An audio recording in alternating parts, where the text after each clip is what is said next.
안녕하세요. 금일 나스닥 해외 선물 시황 보도록 하겠습니다.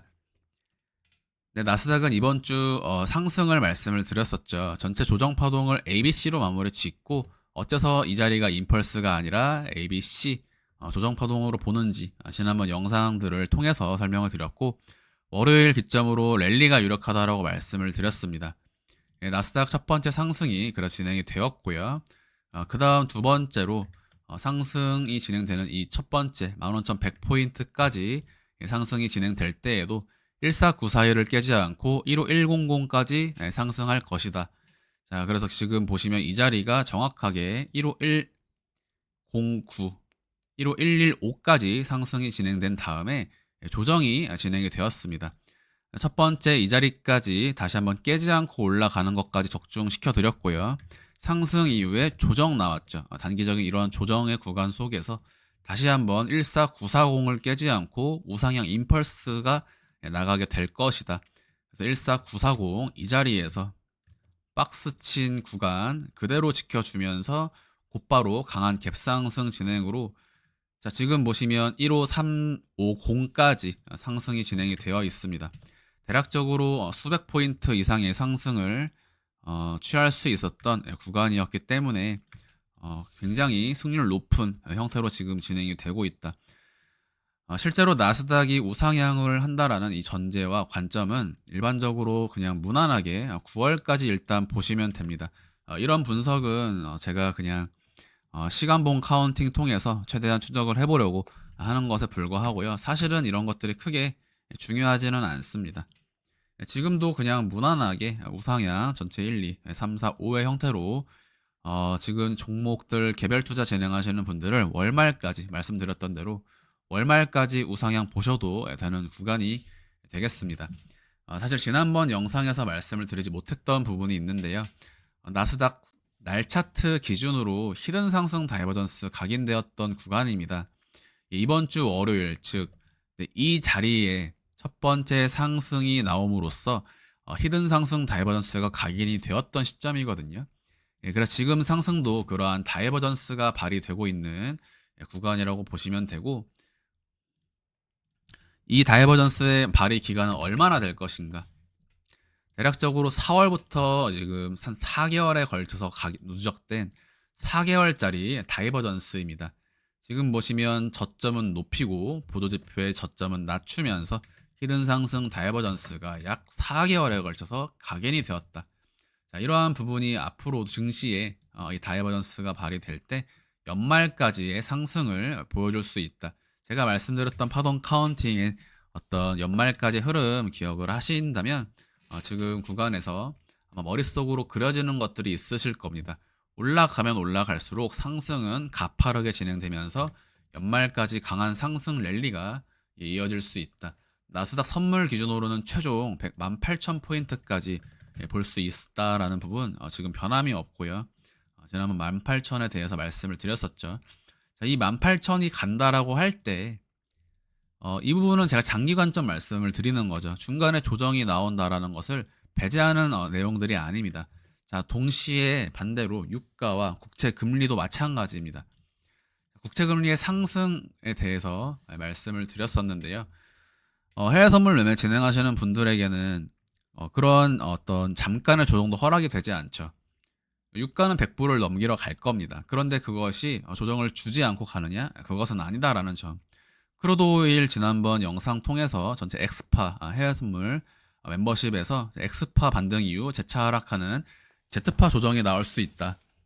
네, 그래서 여기까지가 첫 번째 ABC로 반등이 나갈 것임은 명백했다라고 말씀을 드렸는데요. 첫 번째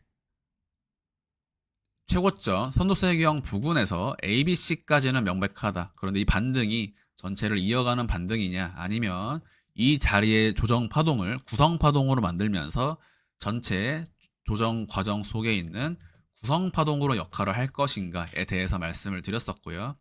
이 자리는 매수가 맞다라고 말씀드리고 다시 한번 매수 계약 수익 실현했죠. 자, 반등 이후에는 어떻습니까? 반등 이후에는 전체를 복합 조정의 형태로 내리는 형태에 대해서 고려해야 한다. 이때 당시에 그래서 22일과 23일 경에 강한 그때까지 강한 하락이 나올 수 있다. 날짜까지 지금 보시면 파동의 비율을 알기 때문에 날짜와 가격대를 예측할 수가 있게 되는 겁니다. 그래서 이러한 조정이 진행이 되는 형태를 우리가 염두에 두고 있었고, 시간이 지난 다음 음봉 출현하면서 이미 W의 위치를 위협하는 모양이 나왔죠. 그렇기 때문에 추세선을 건드리는 추가 조정이 나올 것이다. 어제 오전경에 말씀드리고 크루드 오일 곧바로 조정 진행되면서 추세선을 건드렸다. 자, 전체를 WXY의 형태로 8월 말까지 오일 가격의 하락을 예상을 하고 있는 구간입니다. 자, 이 위치에서는요, ABC, X, ABC의 형태로 이중 지그재그의 형태를 보면 되고, 파동에 대한 부분은 추가로 부연을 할 필요 없이 그냥 이중 지그재그 자체가 사실은 설명이 되는 부분입니다. 자, 그래서 이제 유가가 오르면 증시가 떨어지는 것 아니냐. 유가나 국채금리, 달러 인덱스로 증시와 엮어서 주시는 질문들을 정말 다양하게 주셨는데요. 영상 속의 내용들이 사실 다 있었죠. 첫 번째, 오일 가격이 떨어지는 이 기간 동안 나스닥 같이 떨어졌다고 제가 정말 여러 번 말씀을 드렸습니다. 그래서 이러한 하락분이 후행으로 반영될 것인가? 그리고 유가 같은 경우에는요, 작년 한 해 동안의 구간에 대해서 설명을 드릴 때에도 나스닥의 최저점과 유가의 최고점이 완전히 일치하지 않거든요. 유가의 최고점은 2022년 3월과 2022년 6월입니다. 유가가 떨어지면서 2022년, 즉 한참 떨어지고 난 다음에야 나스닥은 반등이 나왔습니다. 이 시점부터 나스닥 반등이 나왔거든요.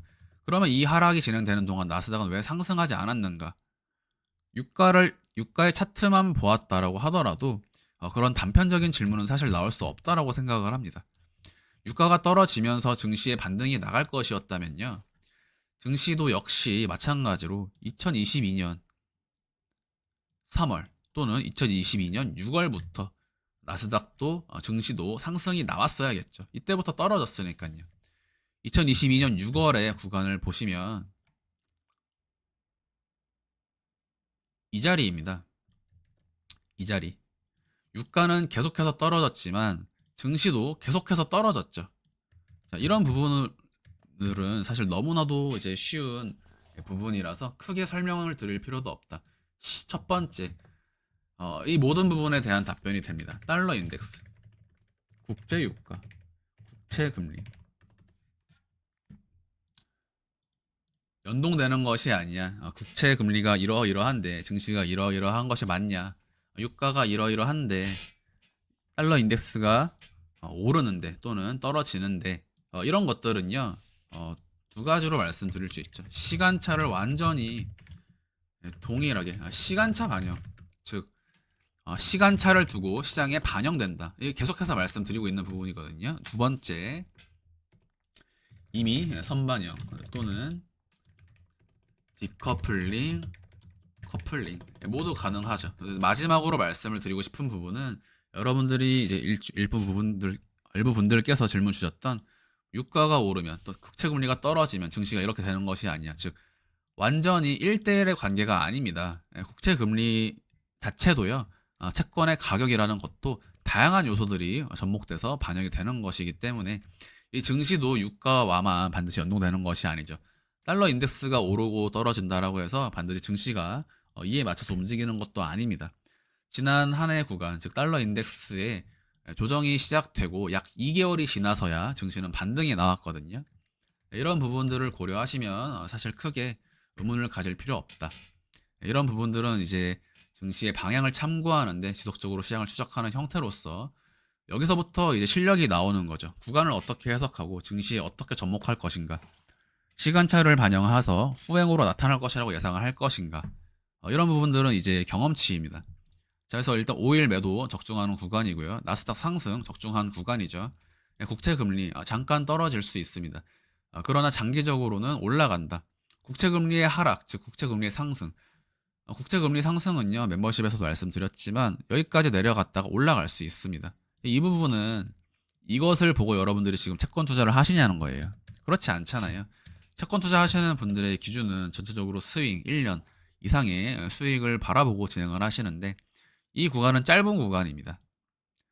깨진다면 추가 하락이 나가겠지만 어쨌든 지금 자리 자체가 채권보다도 주식 비중이 높아야 하는 구간이라는 점. 결국에 나스닥의 강한 상승으로 인해서 결과가 벌써 나와 버렸죠. 자, 그래서 국채금리와 달러 인덱스, 오일, 나스닥 이런 것들은 이제 여러분들이 영상 하나로 어떤 중장기적인 부분과 단기적인 부분 모두를 예측하거나 하시기에는 사실 좀 어려움이 있다라고 생각을 합니다. 저는 실시간으로 이제 보이는 것들을 그때그때 최대한 많이 말씀을 드리고자 하지만 제가 국채금리가 여기서 잠깐 조정이 나온다라고 해서 영상을 다시 찍을 수는 없거든요. 네, 그래서 일단 지속적인 나스닥의 우상향을 보겠다. 네, 국제 유가 역시 단기적으로 하락이 진행이 될 것이고 아직 반영 덜 됐다라고 보고 있는 시점이고요. 추가 하락이 나갈 수 있다.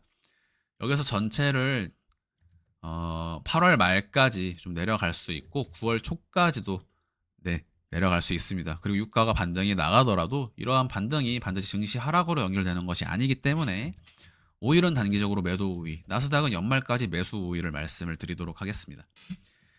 네, 그래서 이제 마무리를 짓도록 할 텐데요. 오늘 영상에서 한번 말씀을 드리고자 하는 부분은 해외 선물 관련해서 멤버십 비용을 낮춰달라라고 말씀을 하시는데 이 구간 자체가 수백에서 수천입니다. 이 구간 수백에서 수천이고요. 이런 자리들도 마찬가지죠. 너무 큰 틱 단위를 갖고 있는 구간. 지금 이 부분은 사실 수수료도 안 되는 부분이라서 해외 선물은 낮춰드릴 수가 없을 것 같고 어, 해외 선물 진행하지 않으시는 분들, 국내 주식이나 미국 주식만 하시는 분들 제가 의견 주신 부분들 잘 반영해서 가격 낮춰서 멤버십 열어두었습니다.